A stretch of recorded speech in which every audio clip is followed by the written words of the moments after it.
Fotografia nga varrimi i vëllait të gjestit që po merr komente negative në rrjetet sociale.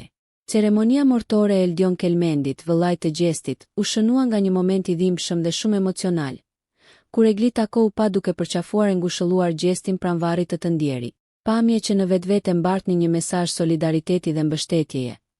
Fatkeqësisht u kthyen në një skem për kamerat dhe telefonat e shumë të pranishëm. Në një fotografi të publikuar nga ceremonia, shihet qartë se dhjetëra persona, në vend që të respektonin privatësinë dhe dhimbjen e familjes, mbanin celularët e tyre në duar duke filmuar apo fotografuar këtë moment. Ngjarja është cilësuar nga shumë njerëz si e papërshtatshme dhe e gabuar, duke theksuar se një varrim nuk është vend për të bërë regjistrime apo për të ndarë momente intime të dhimbjes së dikujt. Shumë reagime në rrjetet sociale dënuan këtë sjellje, duke e quajtur jo vetëm mungesë respekti për gjestin dhe familjen Kelmendi, por edhe një tregues shqetësues të mënyrës si teknologjia shpesh tejkalon ndjeshmërinë njerëzore. Sipas tyre, ngushëllimi i sinqertë dhe dhimbja e ndarjes nuk duhet të shndërrohen në përmbajtje për publik. Kjo situatë hap sërish debatin mbi etikat e përdorimit të telefonave gjatë ngjarjeve të tilla të ndjeshme.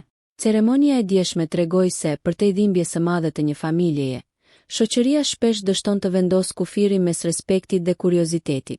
Nëse ju pëlqeu kjo video, shkoni në kanalin e YouTube-it Big VIP Albania Kosova, që e gjeni në bio. Mos harroni që të bëni subscribe dhe të klikoni butonin e ziljes që të informoheni për videot më të reja.